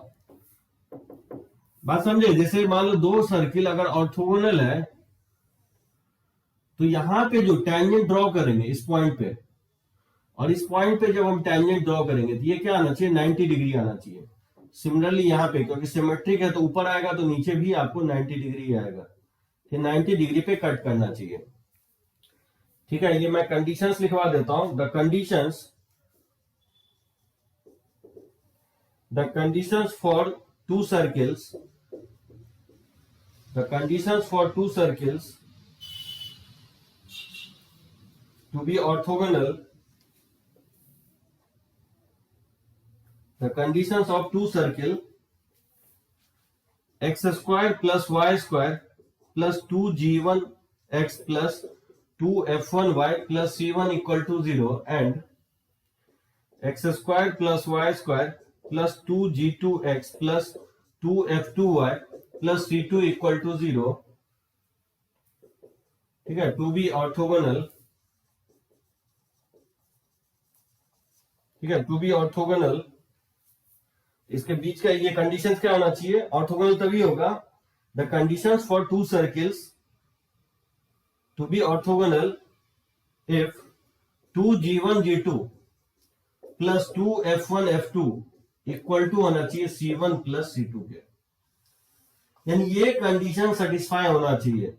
सो दो सर्किल अगर 90 डिग्री पे कट तभी करेगा जब ये कंडीशन सेटिस्फाई होगा, 2g1 g2 plus 2f1 f2 C1 plus C2 के इक्वल होना चाहिए। अब आप बोलोगे कि आया कैसे? जैसे मान लो दो सर्किल अगर दिया रहेगा तो सेंटर पता रहेगा -g1 -f1, और इस सर्किल का सेंटर पता होगा -g2 -f2, तो सेंटर को ज्वाइन कर दोगे और रेडियस टेंजेंट पे पर्पेंडिकुलर होता है तो ये सेंटर से ही पास करेगा। ठीक है ना, ये सेंटर से पास करेगा। ये 90 डिग्री है, ऊपर 90 डिग्री है तो ये भी 90 डिग्री होगा ऑर्थोगोनली अगर कट कर रहा है तो।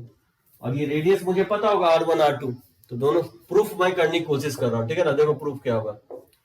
सेंटर अगर पता होगा तो सेंटर के बीच का डिस्टेंस नहीं निकाल सकते हैं, ये हो जाएगा g1 माइनस g2 का होल स्क्वायर और प्लस हो जाएगा f1 माइनस f2 का होल स्क्वायर, और फर्स्ट सर्किल का शेष हो जाएगा g1 square plus f1 square minus c1, और सेकेंड सर्किल का रेडियस हो जाएगा g2 square plus f2 square minus c2।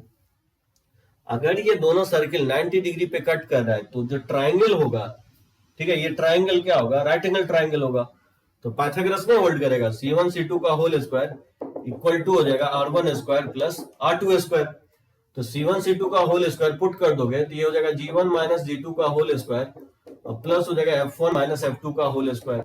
ठीक है ना, और r1 स्क्वायर हो जाएगा, रूट हट जाएगा तो ये हो जाएगा g1 square plus f1 square minus c1 अब प्लस, और r2 स्क्वायर पुट करोगे तो ये हो जाएगा g2 square plus f2 square minus c2 हो जाएगा। तो इसके एक्सपैंड करोगे a माइनस b के होल स्क्वायर से तो g1 square minus 2g1 g2 अब प्लस हो जाएगा g2 स्क्वायर, और हो जाएगा f1 square minus 2f1 f2 अब प्लस हो जाएगा f2 स्क्वायर इक्वल टू हो जाएगा g1 square f1 square minus c1 अब प्लस हो जाएगा g2 square f2 square minus c2 हो जाएगा। अब यहां से देख सकते हो कुछ टर्म आपस में बैलेंस हो जाएगा, g1 स्क्वायर से g1 स्क्वायर बैलेंस हो जाएगा, f1 स्क्वायर से f1 स्क्वायर बैलेंस हो जाएगा, g2 स्क्वायर से g2 स्क्वायर बैलेंस हो जाएगा, और f2 स्क्वायर से f2 स्क्वायर बैलेंस हो जाएगा। और दोनों तरफ माइनस कॉमन लेके कैंसिल आउट कर दोगे तो देखना ये रिलेशन आएगा 2g1 g2 plus 2f1 f2 equal to c1 plus c2 आएगा। ठीक है ना, माइनस मैंने कॉमन ले लिया इसमें और इसमें, और इसमें माइनस कॉमन लेके कैंसिल आउट कर दिया, तो ये रिलेशन आएगा आपको। तो दो सर्किल ऑर्थोगोनल, देखो दो सर्किल ऑब्वियसली दो कर्व इंटरसेक्ट करता है ना, तो दो कर्व इंटरसेक्ट अगर करेगा तो एंगल बिटवीन टू कर्व जो होता है ना basically is same as the angle between tangent at their point of intersection. बात समझे क्या करने की कोशिश कर रहा हूं? दो कर्व के बीच का एंगल जो हम डिफाइन करते हैं दो टैंजेंट के बीच का एंगल निकाल देते हैं, वही क्या कहलाता है, दो कर्व के बीच का एंगल कहलाता है। जैसे मान लो दो कर्व, कोई भी दो कर्व है, इंटरसेक्ट जहां पे कर रहा है, तो यहाँ पे हम टैंजेंट ड्रॉ करेंगे इस कर्व पे, और इस कर्व पे हम टैंजेंट ड्रॉ करेंगे। इसके बीच का जो एक्यूट एंगल निकालोगे ना, वही थीटा जो कहलाएगा acute angle between two curves कहलाएगा। यानी दो टैंजेंट के बीच का एंगल निकाल लोगे तो वही दो कर्व के बीच का एंगल कहलाएगा। यहाँ पे दो सर्किल ऑर्थोगोनल तभी होगा जब आपस में ये कट 90 डिग्री पे करेगा, और ये कट तभी करेगा जब ये कंडीशन सेटिस्फाई होगा। चलो मैं इस पे क्वेश्चंस लेता हूं, बताओ इसका आंसर्स क्या हो सकता है।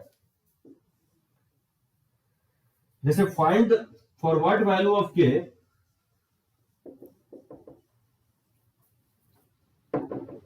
for what value of k the circles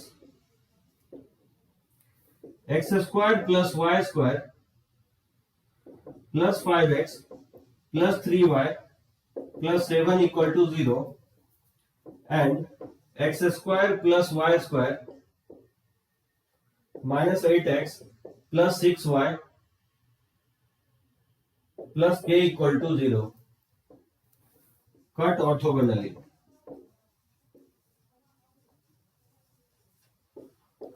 बोल है फॉर व्हाट वैल्यू ऑफ के द सर्किल, दो सर्किल दिया गया ऑर्थोगोनली कट करेगा। ठीक है, इसमें किसी को डाउट हो तो पॉइंट आउट करो, तब तक मैं एक पिक लेता हूं, टाइप करो।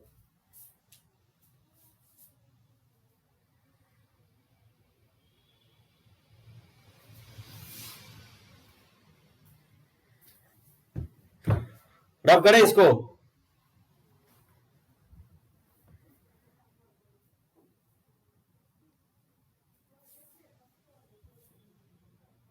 चलो ओके।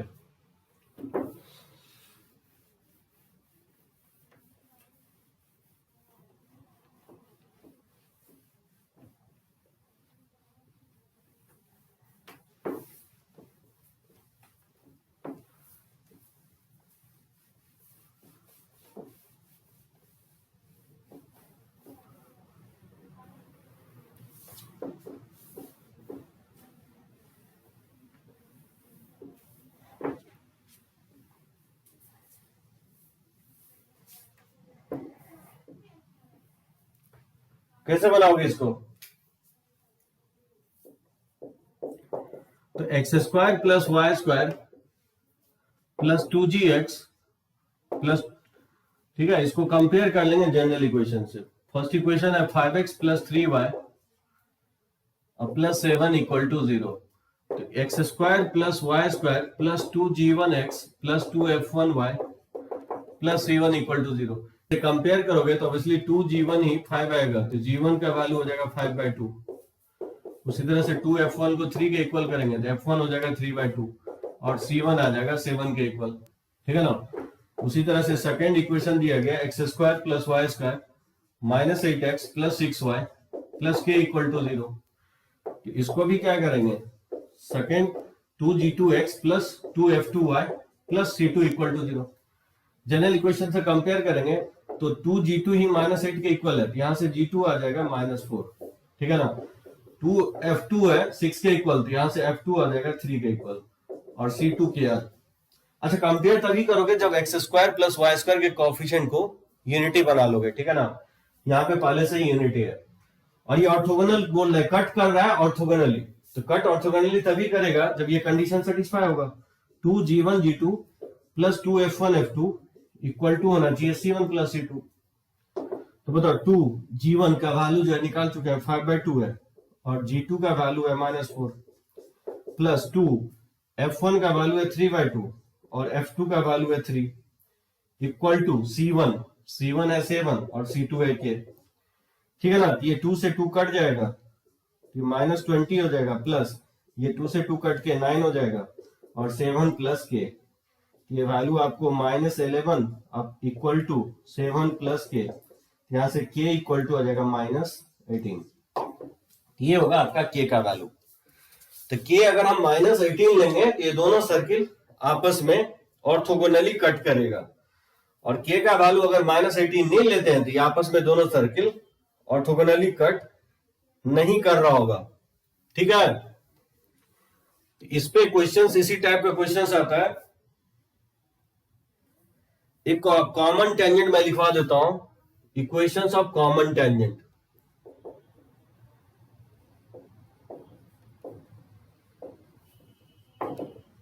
नेक्स्ट क्लास में मैं इसको प्रूफ कर दूंगा, ठीक है ना।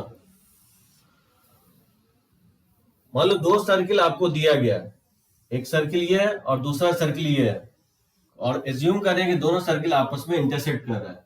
पहला circle x square plus y square plus 2g1 x plus 2f1 y equal to c1 equal to 0, ठीक है। Let's say s1 equal to 0 है।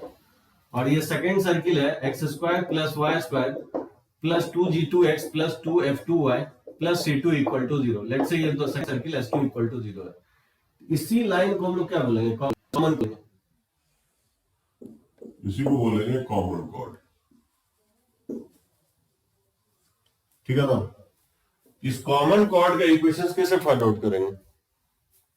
22 नहीं -18 आएगा भूषण, चेक करो। -18 आएगा, मुझे लगता है -9 सब्ट्रैक्ट करोगे तो -11, -18 आएगा। 2 से 2 कट जाएगा तो 9 हो जाएगा, -20 नहीं सही है, -18 ही आएगा, ठीक है ना। कॉमन कॉर्ड देखो क्या होता है, कॉमन कॉर्ड का इक्वेशन कैसे निकालोगे, इसी को हम लोग कॉमन कॉर्ड बोलेंगे। दोनों सर्किल के लिए ये लाइन क्या है, कॉमन है। ये कॉमन कॉर्ड का इक्वेशन क्या होता है, इक्वेशंस ऑफ कॉमन कॉर्ड जो होगा, इक्वेशन ऑफ कॉमन कॉर्ड जो होगा of two circles S1 equal to 0 and S2 equal to 0 is, ये होता है S1 minus S2 equal to 0। दो सर्किल को सब्ट्रैक्ट करके लिख दोगे तो यही इक्वेशंस ऑफ कॉमन कॉर्ड कहलाएगा, S1 minus S2 equal to 0। तो बताओ इसको इससे सब्ट्रैक्ट करोगे तो x square y square cut जाएगा, तो इसको लिखोगे तो ये हो जाएगा 2g1 minus g2 into x, और प्लस हो जाएगा 2f1 minus f2 into y equal to हो जाएगा, सॉरी प्लस हो जाएगा c1 minus c2 equal to 0। यही कहलाएगा इक्वेशंस ऑफ कॉमन कॉर्ड, ठीक है ना। तो जब भी आपको कॉमन कॉर्ड का इक्वेशन चाहिए तो दोनों सर्किल को सब्ट्रैक्ट करके लिख दोगे, तो वही कहलाएगा इक्वेशन ऑफ कॉमन कॉर्ड। इसका प्रूफ मैं नेक्स्ट क्लास में कराऊंगा। चलिए इस पे क्वेश्चंस मैं ले लेता हूं। तो ध्यान रखना, जब भी दो सर्किल इंटरसेक्ट करेगा तो कॉमन कॉर्ड का इक्वेशन जब भी फाइंड आउट करना है तो दोनों सर्किल को सब्ट्रैक्ट कर दोगे, तो वो जो इक्वेशन आएगा, स्ट्रेट लाइन आएगा, वही इक्वेशंस कहलाएगा कॉमन कॉर्ड का। हाँ, कंडीशन ये है कि एक्स स्क्वायर और वाई स्क्वायर के कोएफिशिएंट को सबसे पहले यूनिटी बना लेंगे, ये ध्यान रखना है। सब्ट्रैक्ट करने से पहले एक्स स्क्वायर वाई स्क्वायर के कोएफिशिएंट को यूनिटी बना के सब्ट्रैक्ट करेंगे। चलो इस पे क्वेश्चंस ले लेता हूं, और एक लेक्चर आपका और लगेगा सर्किल पे, तो थ्योरी आपका कंप्लीट हो जाएगा। देखो इक्वेशंस मैं लेता हूं इसमें कॉमन कॉर्ड पे।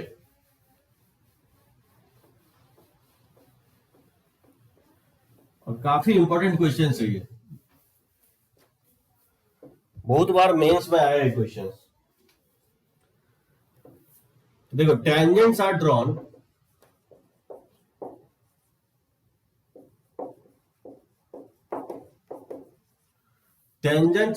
To the circle x square plus y square equal to 12 at the points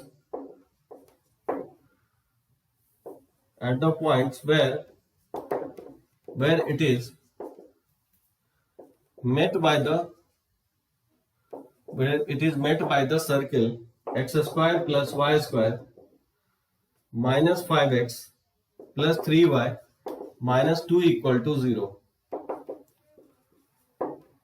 Find the point of intersection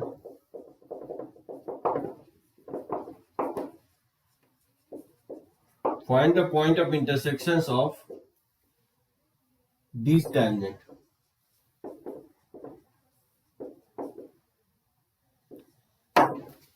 ठीक है, बोला tangents are drawn to the circle x square plus y square equal to 12 at the points where it is met by the circle x square plus y square minus 5x plus 3y minus 2 equal to 0.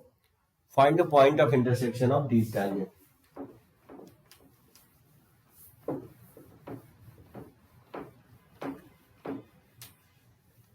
अब देखो parallelly यहां पे दो concept लगेगा। क्या कह रहा है कि tangents are drawn to the circle, इस सर्किल पे टेंजेंट ड्रॉ, देखो रफली पहले समझने की कोशिश करो डायग्राम।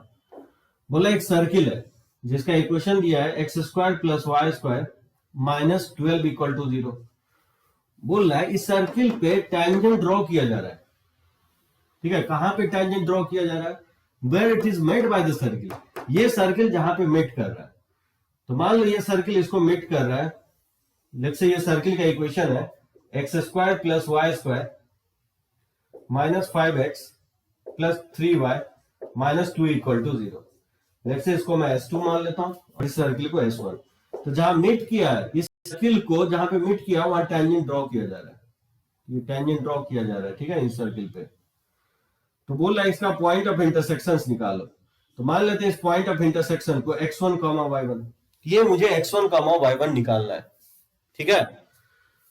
जो सर्किल दिया गया है x square plus y square minus 12 equal to 0, इस सर्किल पे टेंजेंट ड्रॉ किया जा रहा है, वहां पे ड्रॉ किया जा रहा है जो अनदर सर्किल जो है इसको जहां पे मीट कर रहा है। एक बात बताओ, यहां से जो लाइन पास करेगा ये लाइन क्या कहलाएगा?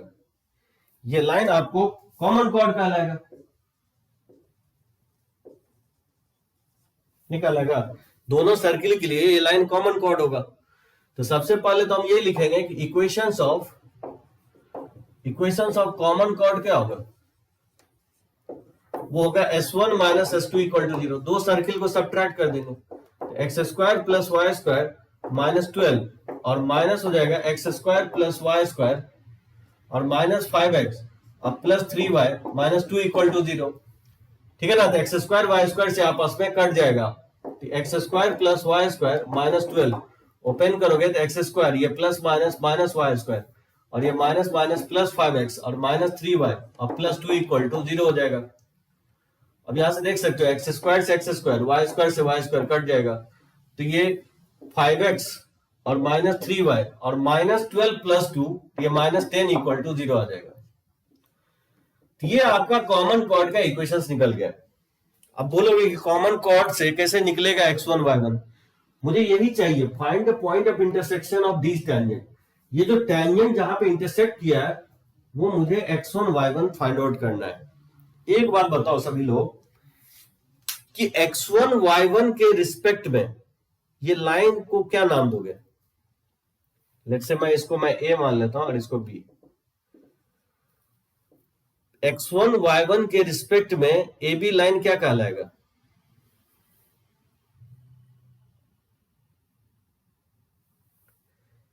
P पॉइंट से टेंजेंट ड्रॉ कर रहे हैं सर्किल पे, जो सर्किल को टच कर रहा है A और B पे, और AB से जो जहां पे टच किया उस पॉइंट से जो हम लाइन ड्रॉ करते हैं उस लाइन को क्या बोलते हैं, क्या नाम दिया है? नहीं आयुष, डायमीटर थोड़ी होगा, डायमीटर नहीं होगा। या हाफ भाग में कट करेगा तब ना डायमीटर होगा, ये तो कट कहीं पे भी करेगा तो कॉर्ड कहलाएगा, आपको कॉमन कॉर्ड होगा। One of the diameter always थोड़ी हो सकता है, डायमीटर नहीं भी हो सकता है।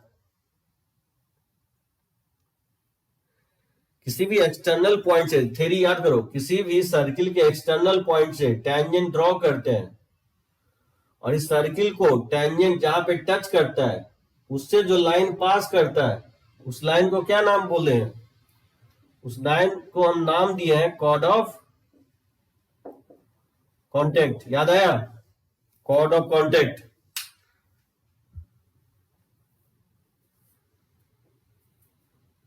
The equations of chord of contact of tangents drawn from the Px1, y1 to the circle is capital T equal to 0, ठीक है ना। तो बेसिकली x1, y1 के लिए ये chord of contact होगा।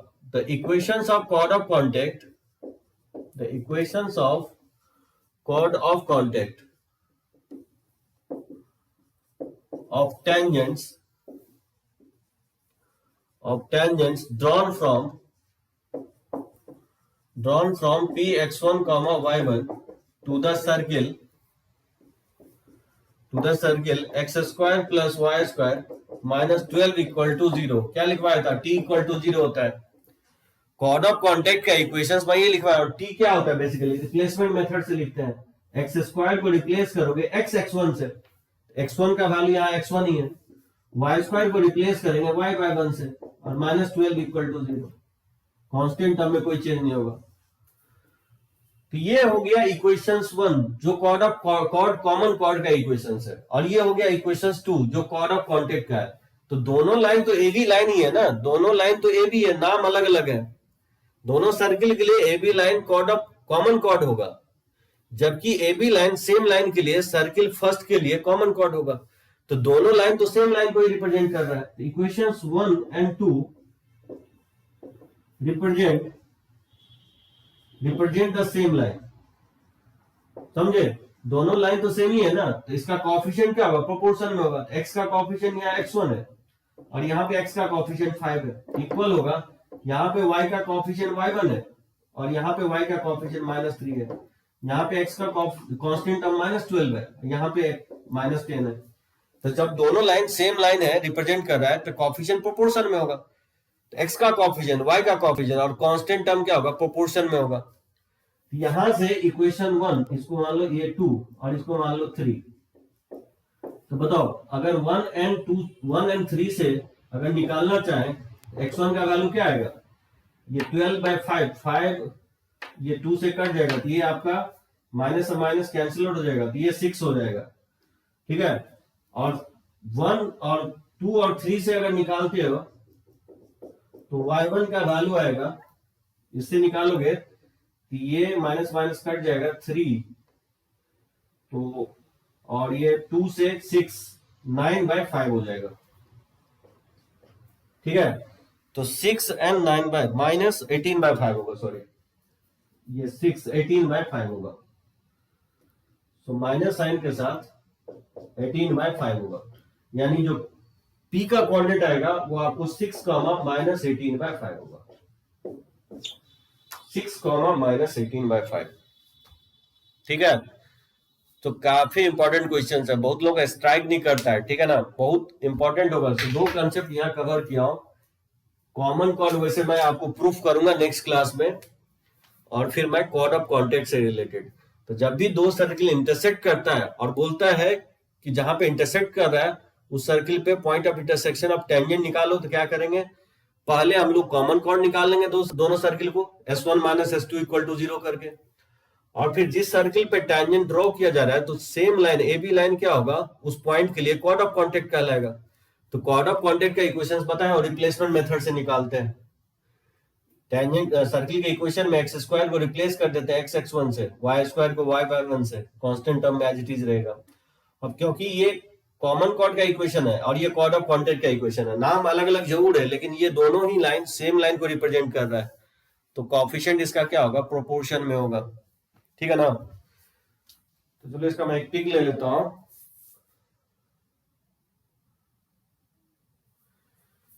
एक लेक्चर्स मैं और लूंगा और सर्किल आपका कंप्लीट हो जाएगा। तो लेक्चर्स को मैं यहीं पे फिनिश अप कर रहा हूं।